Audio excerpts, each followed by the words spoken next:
باللہ من الشیطان الرجیم بسم اللہ الرحمن الرحیم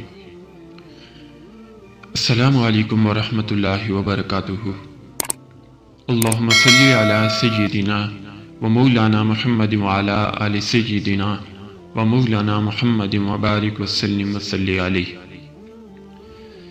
سامعین و ناظرین، آپ سن رہے ہیں پاک مسلم وائس۔ آج کا ہمارا موضوع ہے حضرت عباس رضی اللہ عنہ کی شہادت۔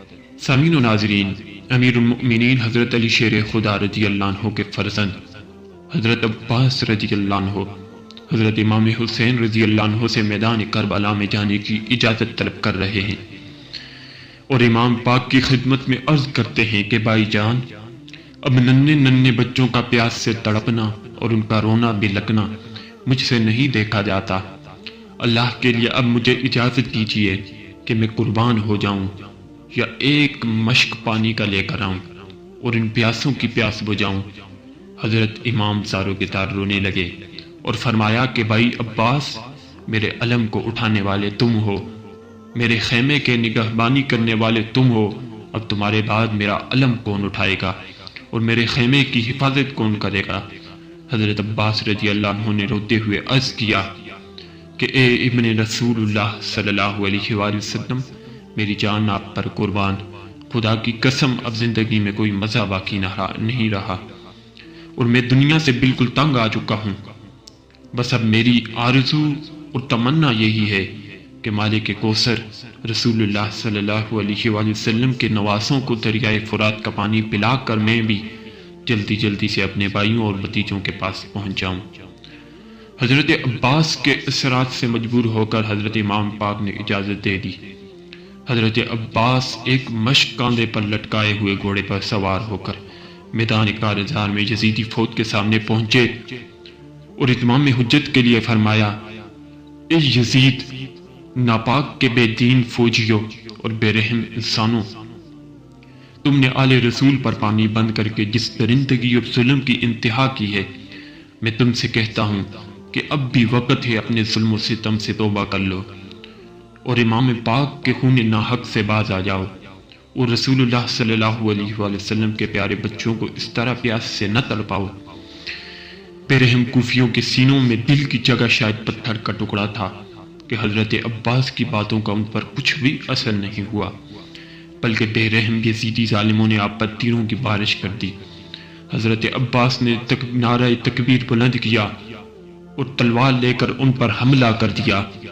آپ کا حملہ تھا کہ قہر خدا تھا جو یزیدیوں پر نازل ہو گیا۔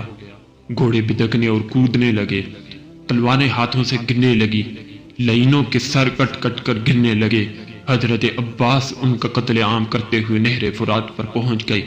نہر فرات سے پانی کا مشکیزہ بھر کر کندھے پر لٹکایا اور خود پانی پینے کے لیے چلو میں لیا اور پینے کا ارادہ کیا تو سکینہ کی پیاس یاد آ گئی۔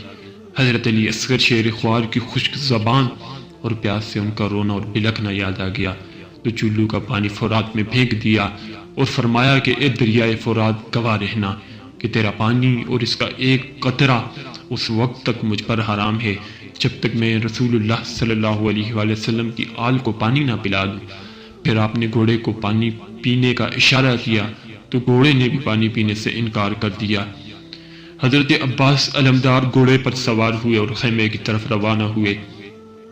ابن سعد نے اپنے لشکر کو للکارا اور کہا کہ خبردار، اگر یہ مشکیزہ امام پاک کے خیمے میں پہنچ گیا اور شیر خدا کے شیروں کو پانی مل گیا تو تم میں سے کوئی بھی زندہ نہیں بچ سکتا۔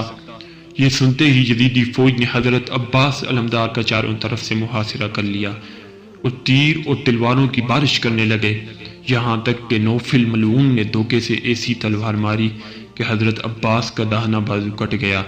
آپ نے جلدی سے مشکیزہ کو اپنے بائیں بازو پر لٹکایا۔ پھر ایک ظالم یزیدی نے ایسی تلوار چلائی کہ آپ کا بایاں بازو بھی کٹ کر زمین پر گر گیا۔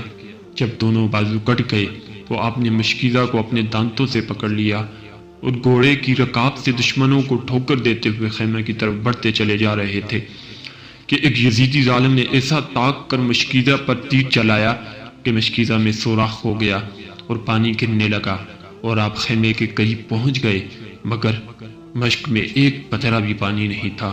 وہ جسم زخموں سے چھلنی ہو چکا تھا، نڈال ہو کر گھوڑے سے زمین پر تشریف لے آئے اور امام پاک کو آواز دی، یا اخاہ ادرک اخاکا، یعنی اے بھائی حسین، اپنے بھائی کی خبر لیجئے۔ حضرت امام پاک دوڑ کر پہنچے تو کیا دیکھا کہ حضرت عباس علمدار خون میں نہائے ہوئے خلد بری کا مہمان بننے کے لیے تیار ہیں۔ حضرت امام پاک نے اتنی زور سے آہ کھینچی کہ کربلا کی زمین خوف سے دہل گئی اور آپ کو اپنی آغوش میں اٹھا کر خیمہ میں لائے۔ اس زمان مبارک کا پر غم میں ڈوبے ہوئے یہ کلمات تھے، آل آن ان کا سوزر ظہری، اب میری کمر ٹوٹ گئی اور میرا سہارا کوئی نہیں رہا۔ پھر آپ روتے ہوئے حضرت عباس علمدار کے خون آلود چہرے پر اپنا منہ رکھ کر اے بائی کہہ کر پکارتے رہے۔ پھر حضرت عباس کی روح قفس انصری سے پرواز کر گئی۔ انا للہ و انا الیہ راجعون۔ یہ تھے حضرت عباس رضی اللہ عنہ جن کو یزیدی فوج نے شہید کیا۔